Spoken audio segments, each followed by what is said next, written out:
The Romans also enjoyed other mural forms, such as portraits and still life. In terms of portraits, these are very, very common. And here, what we're looking at is a husband and wife. This is probably a marriage portrait.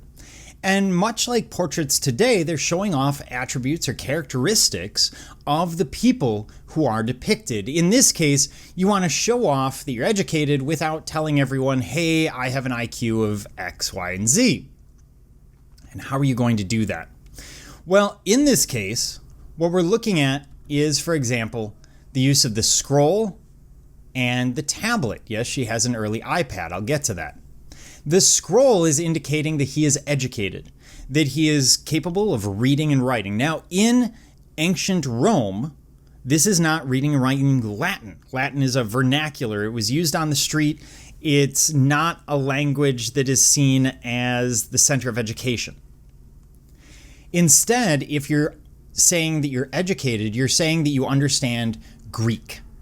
And that's what's going on here. In other words, he's well educated, he can read and write Greek, which means he can read and write Latin as well. And he's showing that off. By the way, we do the same thing today. After all, how many times do you walk into someone's office, a doctor, a lawyer, etc., and they have their degrees behind their desk? They're doing the same thing. They're showing, hey, I'm very knowledgeable.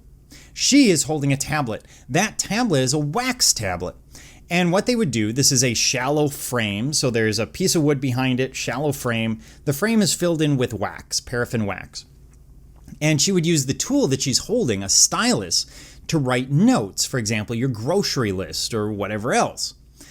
And at the end of the day, or when you're done with it, you simply run an iron over it. It melts the wax, erases the tablet, and you use it again the next day. It's a brilliant reusable item that obviously we don't use today because we have phones and paper and other things, but paper would have been very expensive to them. And in her case, it's showing again that she's illiterate. She can write. She understands. The clothing that they wear is often also indicative of their status. Obviously, when you go out and you get a formal picture taken, you're not going to wear a t-shirt and shorts. You're going to wear sort of your Sunday best, as it were, and that's what we're seeing here. It also gives us an indication of the styles and fashions of the period. They go through fashions just like we do today. We see individual features. Primarily, you would do this at marriage or at a fairly young age because you want to be remembered at that age. Again, you don't want to be remembered when you're 75 and somewhat decrepit in the ancient world, or very decrepit in the ancient world. You want to be remembered when you are at your strongest. They also will paint still lifes, this one from Herculaneum. And here, it's again a show of status. How is a still life a show of status? Well, it's a show of status to the owner because I not only can afford the things that are shown, but I can afford a painting of the things. In other words, I have stuff and I can afford to have my stuff painted. Seems very strange to us today, but it's exactly what's going on. This is an extension of recording the details of people. They're just moving it to objects.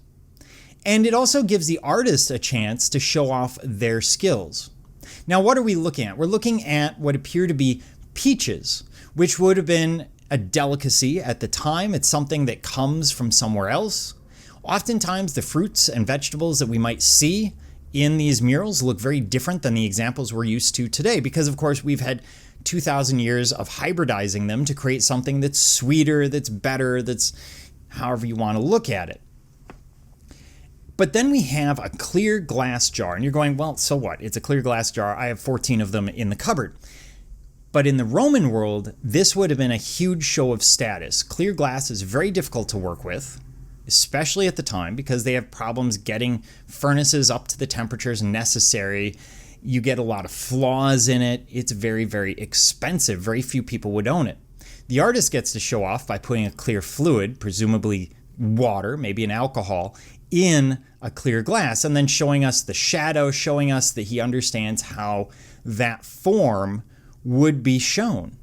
And it's a surprisingly accurate depiction, especially given that this is a fresco. He has a very limited time to create that piece, and he's simplified it quite a bit. If you look at it, it's just a few brush strokes. But the thing is, if the brush strokes are in the wrong place, it's definitely going to look wrong. And we have many examples of this. So here we see another clear glass bowl, in this case of fruit, as well as other materials. This is a show of status. We always want to show status, especially in the middle class. The aristocracy doesn't care as much because it doesn't matter. But the middle class does, because they want to show that, hey, we've got this stuff, and stuff is what separates us, or many societies believe separates us by class. And so they're going to show it off. And by doing it in paintings, just like with the portraits and all of the other murals, what you're doing is showing off passively. So people aren't going to sit there and go, oh, you're bragging. This would be more like a humble brag today. Oh, yeah, I can afford that stuff. Oh, yeah, I'm very educated. Without having to come out and go, hey, did you know I have lots of money? Like some kind of meme that you would find online with a guy at a bar showing someone his bank balance. You wouldn't want to do that. This is more subtle. This fits with the humble, modest farmer soldier of the Romans while allowing them to show off, which is typical of the middle class.